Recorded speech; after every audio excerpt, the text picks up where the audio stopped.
Um, my name is Sam Durbin. I am a strategic communications senior, and finally, yes, and this is my third year doing Dragonfly. My second time as a contestant, however. So, Gotcha. Awesome. Okay, so just tell me.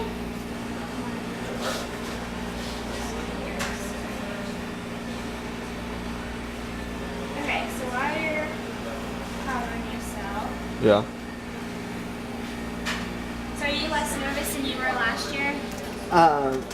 What? Are you less nervous than you were last year? Yes. I know how it goes, and I feel more prepared. For example, I have a box fan over there, and the box fan actually just does wonders for me. It helps me with makeup. It helps me. I don't know. It's just I feel more prepared than years previous. And so tell me. Okay, now you're actually gonna have to look at the camera, unfortunately. Whereas, Okay, so tell me why you do Dragonfly. I do Dragonfly not only because it's an art form, but because it gives back to the community. Do you want me to look at? Yeah, look at me. Sorry. Okay. So do you want me to repeat that? Yeah, go ahead. I do Dragonfly because not only is it a form of art for me, but it's also giving back to the community. Proceeds from this event go to the Equality Network, as well as other charities that we sponsor, things like that. And it's really awesome that we have a philanthropic event that could be used in support of the LGBT community as well. So, Great. And do you know exactly explain the Equality Network? Is it in Stillwater, just for Stillwater, or what is it? the Equality Network is a lobbying firm for LGBT rights in Oklahoma. So it's not only Stillwater based, there's also chapter, it's not necessarily a chapter either. It's a nonprofit organization across Oklahoma. And they work to lobby for firms, for LGBT rights, things like that. It's really nice. So, And okay, so tell me a little about your makeup. Why are you doing the different shading that you're doing? well, what it is we try to make our faces look more feminine. And so, what I'm doing here is contouring. So that's why I look like a crazy lion for right now. And I have to cover my eyebrows because they're so masculine and stuff like that. And so I use blush as shadow. And so this blush will blend in with my wig, so it'll look more like my real hair. And then I also have shadow, so where my cheekbone's going to be. And it's just fun stuff like that. That's so cool. So what is your, you can continue doing makeup now. Okay. So what is your favorite,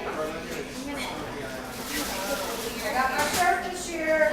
okay, so while you're doing your makeup, what is your favorite part of doing drag? My favorite part of doing drag is basically, it's a really good chance to make people smile.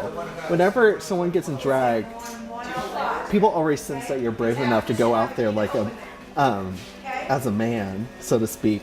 And it's really fun to see how many people like support and are happy about you doing drag specifically. So that's what I especially love about it. Explain your stage name to me and why you picked it. Well, my stage name, full stage name, is Brianna Banana. The reason why I chose Brianna Banana is that it was originally Brianna Banana, but Brianna was too country for me, especially just sound like Brianna Banana. And so I wanted to sound more elegant, so I decided to change it to Brianna Banana. And the rest, as I say, is history. Do you have any people that you're really looking forward to coming to see tonight? Well, I actually have some family coming. They found my brother found out via Facebook, and he said he wanted to go. So him and his girlfriend are coming, as well as some family friends. So I'm really excited about all of that. So what is like your main feature as a drag queen that you are famous for? What's your best quality? I would say I am a funny person. So if I get the mic, I will make people crack up. That is my goal for them. So it's really, that's what my shtick is, and I really, that's my goal, is to make people smile and laugh whenever I'm in drag. And thankfully, I'm successful at it, so. Okay, so what is, have you guys planned out the show at all, or is it just kind of free for all? Well, the amateurs, actually have a choreographed dance at the beginning of the show to Girls Who Run the World. And then another queen and I are going to be up against each other for the lip sync for your life, so to speak, or lip sync to the death, something like that. And we'll be lip syncing to Vanity by Christina Aguilera. And whoever wins that moves on to the final round, which is the finale of just a lip sync and things like that. A Q&A. It's going to be a lot of fun. It's going to be like a pageant, so to speak.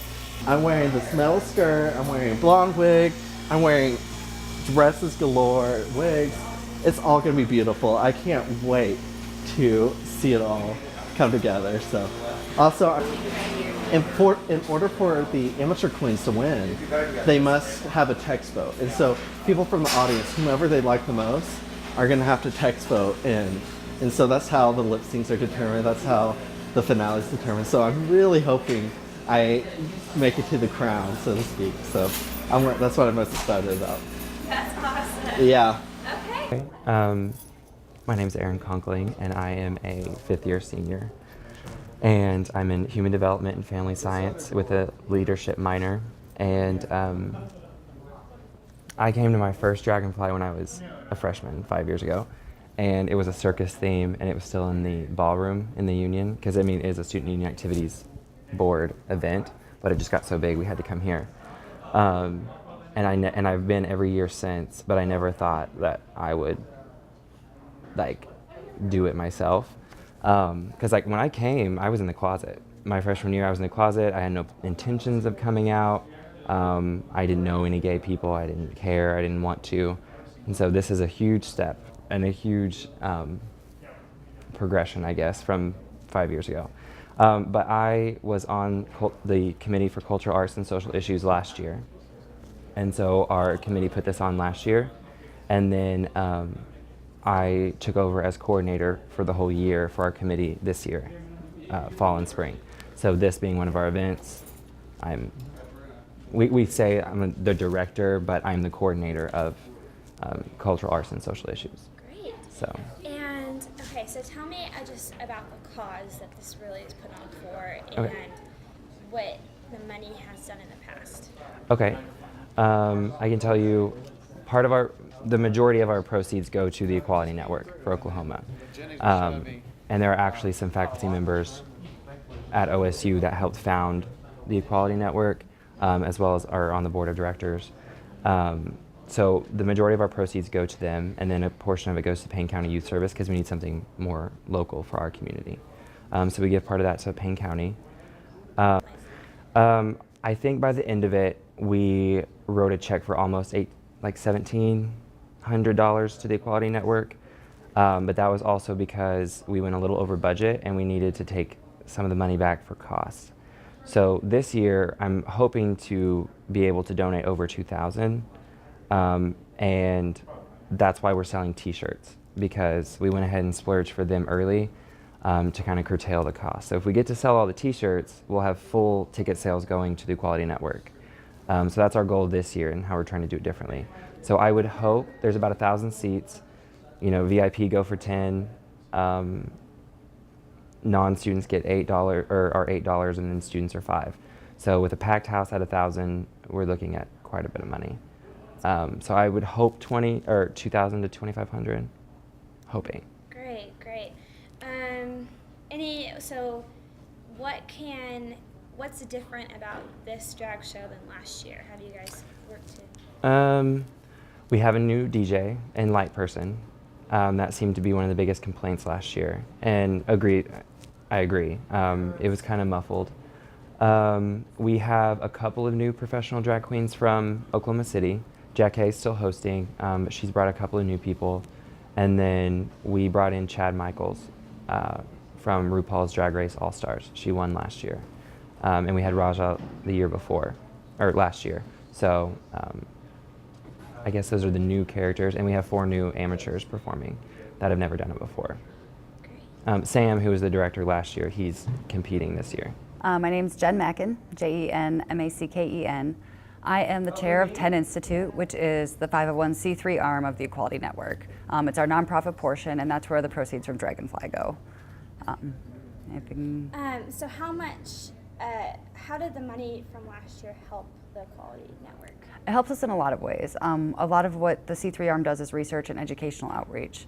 So every year we do an annual Higher Education Fairness Index to compare the universities and colleges in Oklahoma to see how LGBT inclusive they are.